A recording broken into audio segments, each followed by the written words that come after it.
Welcome back to your next stop. This is Juliette Hahn. In this episode, I interview Kate Cherichello.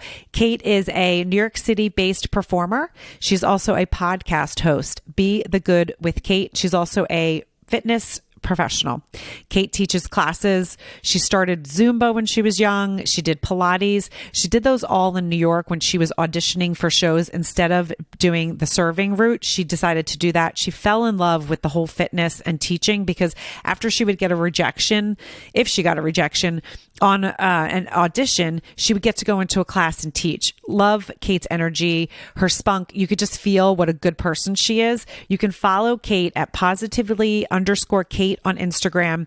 You can find the podcast Be the Good with Kate in all your podcast players. You can also go to Kate's website, Kate, CHERICHELLO.com. And it's really fun how she decided to start the podcast. You have to listen to find out. I don't know if you know this, but I am a storytelling consultant. So what I do is I help people be able to articulate their story to be able to connect deeper with audiences. So whether you are a small business, on the podcast circuits, if you're an entrepreneur, an inventor, you're doing TED Talks, you're an author, I help you put those pieces of your story together that are going to connect deeper and be able to articulate those. So I can help you articulate in a 30-minute. If you're doing a podcast, it's a 30-minute, or you're doing a media circuit and you're on for 10 minutes. I can help you get those pieces of that story out and be able to practice them so you really connect deeper. I help you connect those dots. You can contact me at info@IamJulietteHahn.com for a free 30-minute consultation to see if we're a fit. Hello, everyone. Welcome to your next stop. This is Juliette Hahn. I say it every single episode, and I'm going to say it again. I am so excited to introduce you guys to Kate Cherichello. She's a New York City-based performer. She has a podcast. She is a fitness performer. Her podcast is Be the Good with Kate. And I can't wait to dive into this because this is going to be fun. Hey, Kate, how are you? Hey, Julia, I'm well. Thanks so much for asking me to be here. Yes, I'm excited. So we do this every single time on the podcast, but I just want to jump in and learn a little bit about who you are. So, where you grew up, if you went to university, and then we'll get into, how you started the podcast and all the performing stuff, because I can't wait to hear about that. Okay, excellent. So short version, and then I can always expand if you need me to. I grew up in New Jersey, all the way in Western New Jersey, the part that people usually don't know about. It's calm and quiet, almost to Pennsylvania. And that's where I was my whole life until graduating college. Then I moved to New York City, and I went to college actually in Indianapolis at Butler University. And growing up, I was involved in the community theater, in dance classes. I was constantly singing and dancing everywhere I went. I was also in soccer in elementary school, and then in high school in every club that I could be in. So just very busy, but very happily busy, and just loved everything about growing up. And then going to college, Butler was chosen for a couple of different reasons. One, I just really loved how it was ranked and the programs it offered. But two, it gave me the most money. And three, I have a lot of family out there on my mom's side. So I got to be 25 minutes from my grandparents for the first time in my life on my mom's side, and just have those wonderful experiences, and also just meet these great people from all different majors at Butler. And again, being involved in a lot of different things. This is where I found the fitness world as well. It's where I first was in a professional show. It's where I studied abroad. I took a semester off to intern in New York. So there was a lot going on there. And then, like I mentioned, right after that, coming right here to Midtown Manhattan. And I've lived here ever since. I love that. Now, so when you were deciding on colleges, was there a major that you were focused on? Is that why you chose? I mean, other than the other things that you said about Butler, I love that you were near your grandparents for the first time. I think that's so awesome. But was there a major that you were really looking into that Butler had? Yeah, so I always knew that after college, I was going to New York. I was going to be in musical theater. That was the thing. But I wanted the 4-year degree, and it really wasn't so much about exactly what the 4-year degree was, as so much as that I got it. But I did make sure that all the schools I looked at had a certain amount of music offerings and theater offerings.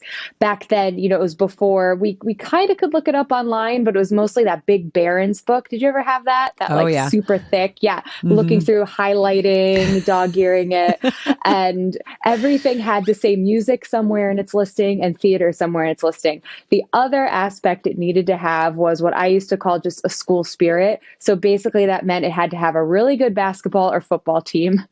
And then, of course, location and different rankings and all of that I looked at as well. But in terms of major, I wasn't 100% sold on one or the other in terms of, do I want voice? Do I want musical theater? Do I want something completely different?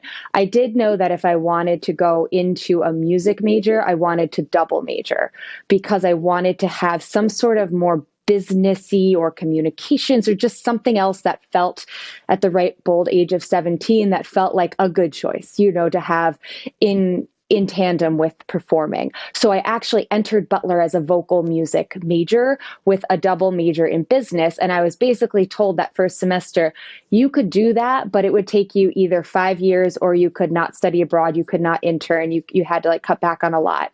And so Butler had, which was very rare at the time, that nowadays is a much more popular major to have. It was called arts administration, which was basically like getting the business degree, but with a nonprofit focus, specifically in the arts. So it kind of touched on all of those aspects. So that's what I ended up doing with a vocal minor. Oh, that's great. Okay. And I love how you had the direction there, but you said that you knew that you wanted to go to New York City. Was that something that you knew your whole life? Yes, far back as I can remember. Mm-hmm. It's funny because I knew I wanted to be in the city as well. I didn't know what kind of aspect. I mean, I did end up studying radio, television, and film communication. I went into the advertising sales part of it, but I always loved, I always pictured myself in a business suit on the subway. I don't know why, but it was that's what I wanted to do. And then after doing it for, many years, I was like, I don't want to take a cab. I don't want to take the subway anymore. When you start, even though that was the most, frugal thing that you could do, but it really was something that I knew I wanted to be in the city. I loved the city. I grew up in New Jersey as well, but outside of Philadelphia. And so I had really kind of great from both sides. My parents used to take us into Philly, but then we would also go into New York because it was important for, my parents, my mom especially, to kind of take us around and let us see different things. And I knew I loved New York City. I had family that lived in Brooklyn, so we used to see them often. We had family that lived in Staten Island that we used to see. So I just loved that feel. So I really think that's cool when people know, maybe they don't know what they want to do, but you have an area that you want to get to is some things, is something to think about. And sometimes people don't really focus on that, but it's okay, I know I want to be in this region. What does that region have to offer? And then kind of work backwards to get there, I think is always a good idea. I love what you latched onto too. You had that specific image of business suit on the subway. That's what we do. We latch onto these different ideas. And mine was just New York equals Broadway. And that's where it has to be. Yeah. I love that. So I know you also touched on a part, you are in the fitness world. What did you learn about fitness in college? So it's so amazing how much everything does support, every part of your life supports the other part of your life. And finding fitness was this aha, absolutely, this needs to be the other thing I'm doing when I live in New York. Because in high school, I became a server as my part-time job because in my head and from the little knowledge I had of what actors do in New York City when they're not on Broadway is you're a server. That's what you do. You're a waiter. You're a caterer. You do something like that. So I thought I'm getting my experience now at 16. But then I found, oh, there's this whole world of fitness, and I have a dance background and, soccer and whatnot. So I always loved, and I just love being around sports, even though by college I wasn't doing them. And I think it was actually my mom who saw an ad for Zumba. It had just come out, and that's that Latin dance cardio type of exercise class. And she goes, wow, I think you'd be really good at this. And I did end up taking a workshop to become an instructor for that. And then also Pilates. And it kind of was like that bug that just bit me. And I found I love this. And as a performer, you stand on stage and you help people feel, you motivate them in different ways. And fitness was absolutely the same thing. So I always said, I get paid to work out and to motivate people. And once I came to New York, having that as it never was like a fallback. It was never a side job. It was always another passion. And especially when in the audition world, it's constant rejection, rejection, rejection. You go into a fitness classroom and all these people are so excited to be there. So I could have come from an audition where it was like, thank you, next. And I walk in to teach a corporate fitness class and everybody comes in going, Kate, I'm so excited to be here. And just having that has been such a blessing all these years. No, I love that. And I think that you really painted the picture because it's so right. I mean, you are getting, there's so much rejection on Broadway and in that industry. People don't always think about that. They're like, okay, you study. You really have to work to get those auditions. And it's a real hustle. And the fact that you had something that was positive that you also loved, I think is really important. People should think about it because sometimes serving is not something that lights people up, right? You can make money doing it, but why not look at other things that maybe do light you up? So I love that you did that. So take us through a little bit about, your New York City journey and the auditions. And I know you just touched on it a little bit, but where did that lead you? And when did you land your first gig? If you could take us through that. Sure. So I have always kind of joked but it's true that I've created my own grad school in New York, not having come from one of those musical theater colleges where you just live, eat, and breathe that, and they give you connections to New York. I came from Butler, which was a wonderful school, and I have so many amazing experiences, but there was never a New York connection, and musical theater was very much an afterthought. It was more of just other aspects of entertainment there. So coming to New York, I read every book I could find.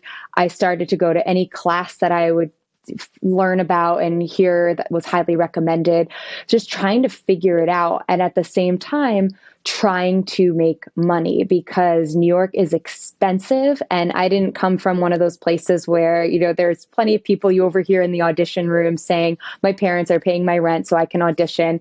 No, I was teaching a 6 a.m. class and a 7 a.m. class, going to auditions, teaching a noon class, going to a dance class. And like, those were the days. And I think back to, especially once the pandemic hit and all of a sudden we're all just sitting in our apartments or homes for so many hours a day.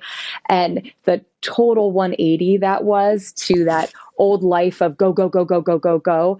And I'm grateful that I'm not in that go, go, go, go as much. But at the same time, it was necessary, especially in those early years, because when I had lots of actor friends talking about not knowing how to pay rent, I was making it a point I'm paying off my student loans. I'm building a savings account. That said, it pulled me away from auditions and opportunities. So it's always a double-edged sword, right? So I didn't go into debt, but I also didn't get as many opportunities as I could have been getting. So there's that aspect, the kind of like practical living in New York aspect, that's a constant balance and figuring out how to make it happen. But then auditions, Backstage is the big magazine where it posts all of the auditions. So especially when I was first starting out, that was the big thing to look at. And we had a print version and online had just started, and you'd look up where the auditions are, because for musical theater, they all have these open calls where anyone can come.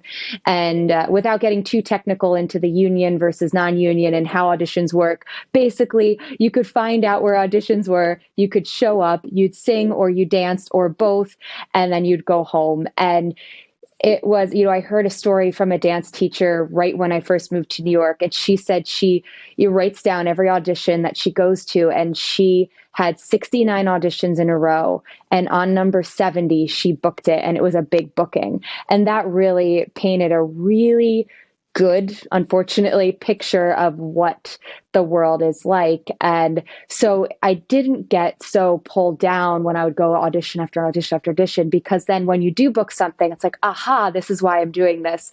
So it started with a couple of workshops, a couple of small regional productions. Those were the first couple of musical theater bookings that I had. And then around that time, I learned that I love the on-camera space, and I had had no experience in that before. And that opened up all these doors, and that's a whole other, could be a podcast episode in of itself of how that world works. But that brought a lot more joy as well, finding this other outlet, booked a commercial right off the bat. So that started moving, and it is an up and down roller coaster of an industry. Back in the day, they of like people who've been around for many, many years in the industry say it used to be a little bit more of a straight line up. You start small and then you keep growing bigger and bigger jobs.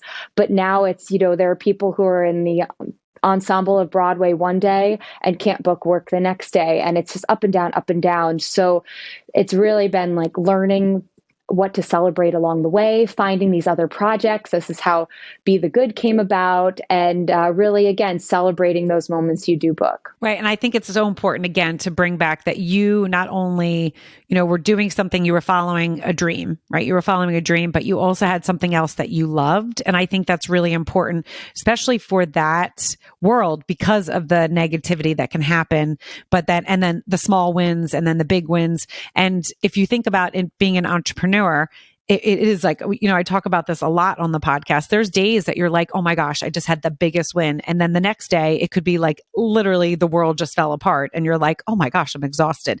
It is not for everyone. Not everyone's personality can handle it. But if you learn to celebrate those wins and learn not to sit too long in the losses, I feel like you can find a little bit of a balance. There's never the right balance. I remember someone saying to me once that what they did, and I understood what they were saying, but I was also like, oh, that's a little bit sad. I don't know if I could ever do it. They never celebrated too much because they were like, I know if I celebrate too much and get too excited at the big wins, it's going to hurt worse at the low moments. So they learned to be excited about those big wins, but never sit too long in those either. And then not sit too long in the down. And they really found a path where I said, I do celebrate the big, sometimes I probably sit in those a little bit too long, but then I know it just naturally, okay, you have a big win. There's going to be, something down the road that's going to be a bad one, but not sit too long in those. Just be like, okay, it's a learning experience. Let's chalk it up and move on. Can you talk a little bit about that as you were creating your podcast and going through, and finding your kind of your another passion? Mm-hmm. That you're so spot on about that. You have to celebrate it and not sit too long in the lower parts because it's a constant up and down. And even right before the pandemic, I was in a show that was a dream show and I had been auditioning for 8 years, and I booked it. And it was the best experience from the show standpoint, but it was a touring production of it. And there are 3 companies. There was the New York, the US tour, and then the ship tour. And I was on the ship tour, and it was all 3 the same show. And the ship was such a horrendous experience that I had to step back and leave that show early. And it was just such an example of that, like a moment when the high and the low converged at the same time. And it's that, like, I have to celebrate that I made it to that show and I got to experience it, but also know, like, okay, we had to say goodbye to that too, because for my own, like, my whole mindset, my whole soul needed to stay away from that. But then just as an anecdote to go along with that, but going into the pandemic, then the entertainment industry stopped cold at first. And so as a way to keep up the muscle of on camera, and I always knew I loved interviewing people. I'm guessing you have similar experience when you're at parties, when you're at gatherings, constantly asking people questions, wanting to learn more, right? Yeah. So all of that, but I never had on camera proof of that. I could tell someone, oh no, I love interviewing, but they don't know if I'm any good at it or not. So I was like, oh, let's keep the on camera muscles going, start to really work into interviews. And we were surrounded by all this negative news and we had to hear about it. We had to know what was going on, but I also needed that reminder of the good that was still happening around us. So that's how Be the Good with Kate came about. And as someone doing your own project, as I know a lot of your listeners are in that world of having to create something, sometimes you need that impetus outside of yourself to make it happen. So I can plan it all out for days and have that all set, but then to actually get on camera, it was that first email to someone saying, I'm going to do this thing. I think you'd be a great guest. And it was actually two people I sent it to. I didn't know if they would say yes or no. They both said yes. So then it was, well, I have to make it happen. Now I have someone else waiting for me. And once those first two episodes started, it was, oh, this feels great. I can do something. And you feel like you're in control finally of doing something to help yourself as a performer, but also to help the world. And even if the world in this case is two listeners who maybe heard it for the first week, or if it's, it gets shared and once a podcast goes out, it's there forever. So you never know when someone's going to hear it and they just needed that for the day. So, I mean, I could go on and on because I just think it's so wonderful to get to highlight these people, but that's how it started. No, and I love that. And I think what's really also another thing that's important that you touched on, and what I'm kind of hearing is you're always kind of forward thinking. You're like, okay, this has happened. How can I continue my craft? It sounded like you did it in college. It sounded like you did it, as you were going into New York City, being like, okay, I want to serve. I'm going to start doing it at 16 because I know it's going to be part of my life. Where do you think that came from? Was that something that you think your parents taught you, or was just kind of innate in you? That's a great question. And I'm not sure the answer. And it's funny you asked that now because I was just with my parents this past weekend, and I said something to my mom about, because I was always that one that, like, if I knew it was an early morning tomorrow, I was the first one to say goodbye to the group at night and be like, sorry, I got to go to bed. Or if I knew that, like, I've always had to pay attention to budgets very carefully. So there was never a second drink. It was always water. And I was perfectly happy with that because I didn't care about the drink. I cared about talking to the people, so there's always been this, like, what's the next thing? What's the consequence? What's tomorrow going to be? And I said, like, Mom, did you ever say something? Like, I don't know where this started. So it's really funny you brought that up because I'd never brought it up to my mom before and we couldn't figure it out either. But for some reason that was always in my mind. And I remember as a little kid, I had lemonade stands. I created a dance camp for the littler kids in the neighborhood when I was, at the old age of 10 years old. So there was always that entrepreneurial kind of spirit there. And then going into high school, I think just managing my time, I would go from first thing in the morning, to a club meeting, to dance team, to a rehearsal. And that would be 11 o'clock at night before I'd get home. And I never felt stressed over that. I always loved it. So it was doing homework while in the car. It was doing homework in between rehearsal breaks and just finding that time management. So I'm thinking that's where it came from. Just knowing that if I wanted to succeed at X, Y, and Z, this is what has to happen. And I'm so grateful for that too, because being surrounded by people who don't think about that or find themselves spending $100 when they meant to spend 10, or staying out till midnight when they have to be up at 5. And not to say I'm perfect at this at all, but just being aware is such a gift, I feel like. No, that's so interesting. So what do your parents do for a living? Now I'm very curious about this. They are not performers or in the fitness industry at all. My dad was he worked for Blue Cross Blue Shield forever. So growing up, it was just, he wore a suit, he went to work, he came home. As a kid, that's what corporate meant and to me. And then after 9/11, ended up in the layoffs as he got older and finally got into education, which was his original passion, but he went to business instead because that felt like the more, like, it was stable, it was sensible, like, go do that. And so he makes less money, but he's never been happier working now. He works with special needs middle school kids. And finally, like, his patience is finally, that skill that he has, or trait rather, that he has, is being put to use. And he loves it. He comes home with stories and jokes that 12-year-olds tell him. And so that's been quite a neat journey for him. And my mom always just wanted to be a mom. That was what she wanted. And so she was a stay-at-home mom until I went to high school. And then just for financial reasons, had to start to go back to work part-time, and then went back full-time when I went to college as an executive assistant at the hospital nearby. Interesting. Well, I mean, and the reason why I asked what they do is because I know that, even if they didn't go into the performing side, I think there's a lot of stuff that's innate in us. I think there's a lot of stuff that's taught to us as kids, but then I also think there's just, the way you're born. So like my mom is a kindergarten teacher, super organized. I mean, she's retired now, but like, always was teaching, and then came me, and I came out like a ball of fire, never stopped. I was running from the second I probably was born, talking from the second I was born, never sat still, never thought, like just would run. She's like, when you were a kid, you like ran into the ocean. You didn't know how to swim. We were like, what is this child doing? She's like, and I'm probably a lot more like my dad, who was very impulsive, very active.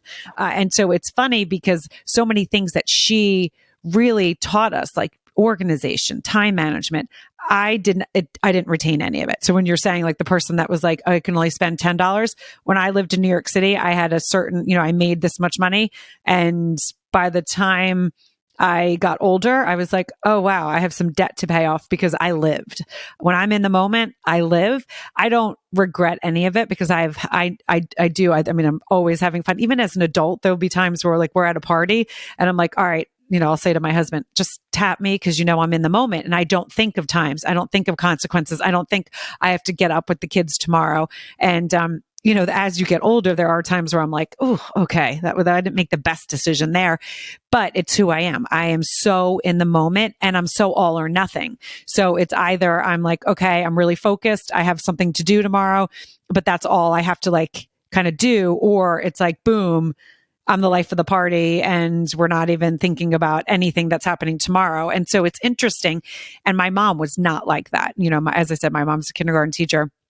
My dad was in real estate, but I probably was more like my father. Like my father is definitely an entrepreneur, definitely like, kind of lived by the seat of his pants, and lives by the seat of his pants, not as much as he's older. But it's interesting now that I have kids to see how they are. And my husband is not someone that, like, my husband is definitely more of like a grounded human. Like he plans, we really balance each other out. But so I asked about what your parents did, because sometimes when someone will say something, like I was going to think that you were say your dad maybe was an engineer or, something where you were like, okay, I'm thinking ahead. I'm, practical.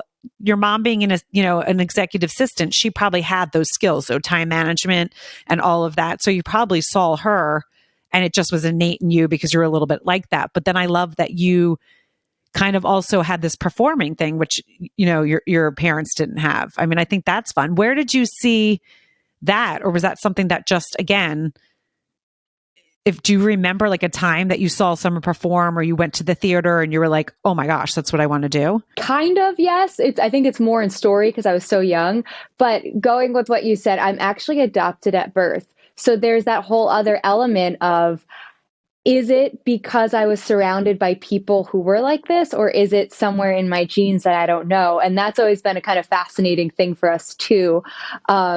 And I don't know if performing comes from in my blood somewhere, or if it's because, going to this next question, my mom from the start had Sound of Music, had Annie, had all of these on VHS. And I just took to them and would watch everything. And bless my parents, let me watch everything on repeat over and over. And every car ride was the same cassette tapes over and over and over. And I would be belting out songs at the top of my voice in the car, in the grocery store. I was the kid doing cartwheels down the grocery store aisle. And mom always tells a story about when I was 3, they were in a wallpaper store looking for wallpaper. And I was singing, I think it was Do Re Mi.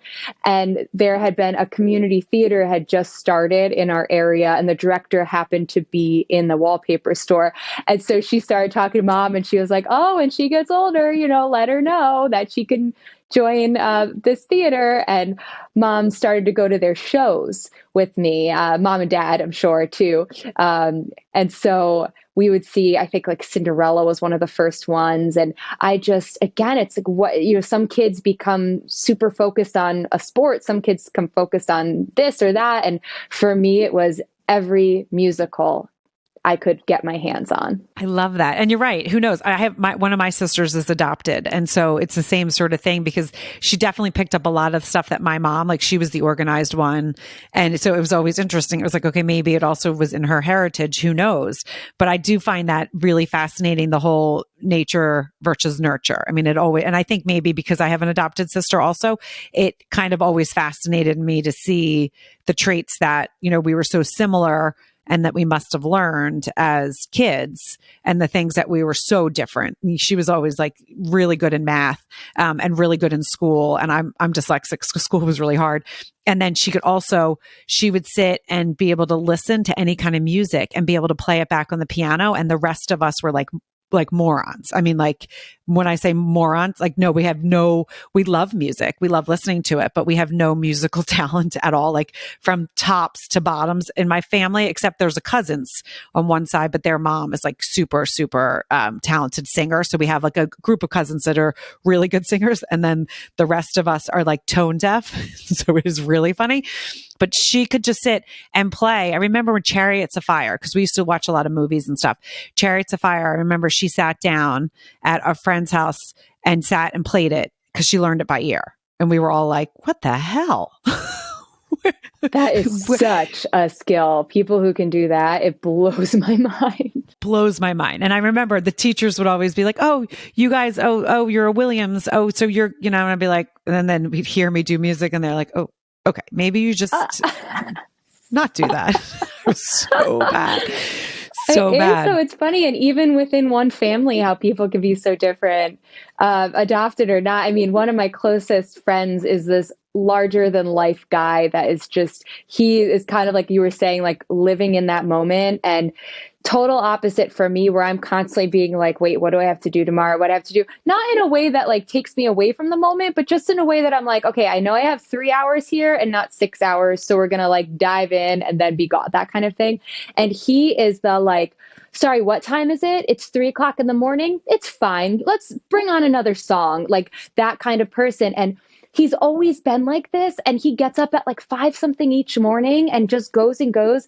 And it just, again, blows my mind. Like that's him, and that's him in full. And he is constantly 100%. And I don't know how he goes without sleep so much, but that's his life and that's his world, and he loves it. And so there's just like a way that works for everybody. And you end up, that's what I love too about friend groups, right? There's that person in the group. There's the one that's super quiet. There's the one that's in between, and all of it. And I mean, his sister and his parents are the quietest people you'll ever meet. And then there's him. Who knows? But it fascinates me. I think it is so fascinating. And again, it's like the whole nurture versus nature. Well, I mean, this is exciting. I know people can find your podcast, Be Good with Kate. They can find it in all the podcast players. They can also go to your website, which is, and we're going to spell your last name because, I love how you said, my listeners know I always butcher last names or first names if they're hard, but you said Cherichello, right? And I was like, oh, I could do that. So if you could go sit to on Kate's, the chair, play the cello. Yep. Which was perfect. Yeah. I mean, then that just shows your teaching and your kind of theater background, how you kind of explained that. So you can also find Kate at her website, which is Kate, Cherichello. And then you can find Kate on Instagram at positively_Kate. And then you can also find Kate on LinkedIn. So anything you want to add, anything you want to share with the listeners, kind of closing things out?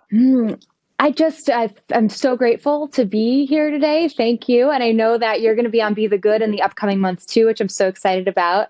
And I'd love to hear any feedback if people have it on the show, if they listen to the podcast. There's some really neat guests from all around the world that I'm so amazed by them. So I hope that, the audiences are as well. Well, and I love what you said about that, during the pandemic, all the negativity. I mean, you could feel your energy and your love and your light. And I'm sure people say that all the time to you because you really do have such an energy and just a sweet disposition. So the fact that you made a podcast and created a podcast about that, I think also just shows who you are. But I also love that you're like, well, I want to stay and, keep practicing being on camera. I don't want to lose that muscle. So I think it's kind of a really brilliant thing. And it's something that people should think about. Even if you're not doing the trait that you want to be doing and that you have kind of plans for, work up to it. Start doing things that are going to help you, get there and kind of work those muscles to be able to be there in the future. So I love that you